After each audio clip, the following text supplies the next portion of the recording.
Temper రిలీజ్కి ముందు ఎన్టీఆర్ ఒక చేత్తో కాలర్ ఎగరేశారు.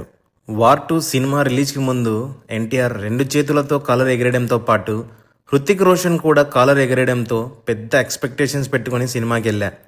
అయితే సినిమా అయిపోయాక నెత్తి మీద తడిగుడ్డ వేసుకుని బయటికి వచ్చా. రామ్ చరణ్ తర్వాత ఎన్టీఆర్కి కూడా బాలీవుడ్లో నిరాశ తప్పలేదు.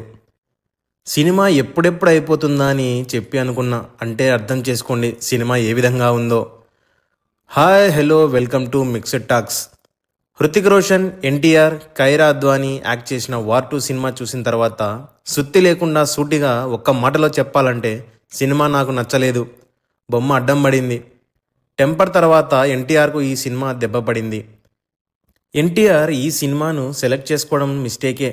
డైరెక్టర్ అయాన్ మరియు ఆదిత్య చోప్రాలు ఎన్టీఆర్ని ఈ సినిమాలో తీసుకోవడం కూడా మిస్టేక్. అక్కడే దెబ్బ పడింది. ఎన్టీఆర్ ఆ రోల్ బాగా చేయలేదో, ఆ రోల్కు ఎన్టీఆర్ సూట్ అవ్వలేదో, లేదా ఆ రోల్ను సరిగా డిజైన్ చేయలేదో అర్థం కాలేదు. బట్ ఆ రోల్ను బలవంతంగా ఇరికించినట్టుంది. హృతిక్ పక్కన అస్సలు మ్యాచ్ కాలేదు. ఈ డైరెక్టర్ హృతిక్ బాడీకి ధీటుగా ఎన్టీఆర్ బాడీని బిల్డ్ చేసి సినిమాలో పెట్టి ఉంటే బాగుండు. అలా జరగకపోయేసరికి చూడటానికి అంతగా బాగాలేదు. ఇక సినిమా కథ విషయానికి వస్తే కబీర్ అలియాస్ హృతిక్ రోషన్ ఒక మేజర్. అతను ఉన్నట్టుండి మన దేశానికి ద్రోహిగా మారతాడు. ద్రోహిగా మారి ఇతర దేశాల తరపున పనిచేస్తూ తన గురువు అయిన కల్నల్ లూత్రాను చంపుతాడు.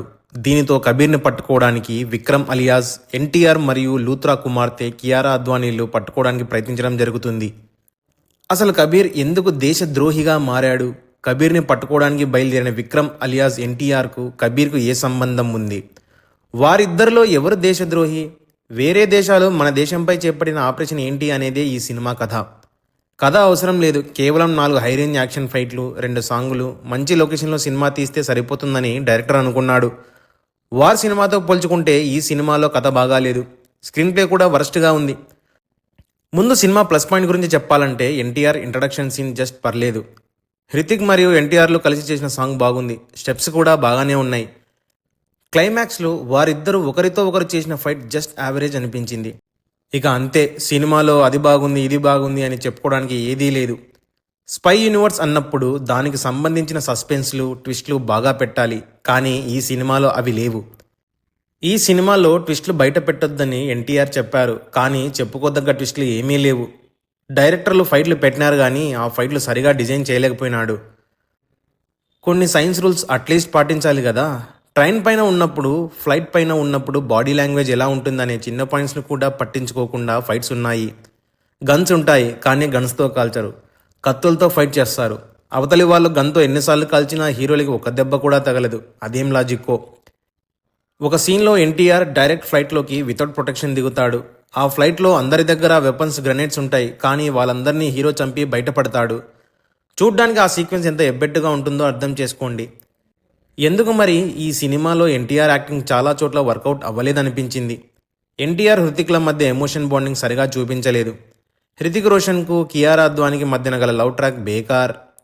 డైరెక్టర్ సినిమాను సరిగా నడిపించలేదు. ముఖ్యంగా స్క్రీన్ ప్లే బాగాలేదు. కథ కూడా లేదు. వార్ సినిమాకు తగ్గ సీక్వెల్ కాదు. ఫైట్స్, కొరియోగ్రఫీ కూడా బాగాలేవు. పర్ఫార్మెన్స్ పరంగా హృతిక్ రోషన్ బాగా చేశాడు. ఎన్టీఆర్ కూడా చాలా చోట్ల బాగా చేశారు. కొన్ని చోట్ల ఆయన యాక్టింగ్ సరిగా వర్కౌట్ కాలేదంతే. Kiara Advani, Anil Kapoor acting just okay అనిపించింది. ఈ సినిమాకి మా రేటింగ్ 2.25. మొత్తం మీద ఎన్టీఆర్కు టెంపర్ తర్వాత ఈ సినిమా దొబ్బినట్టే ఇంకా.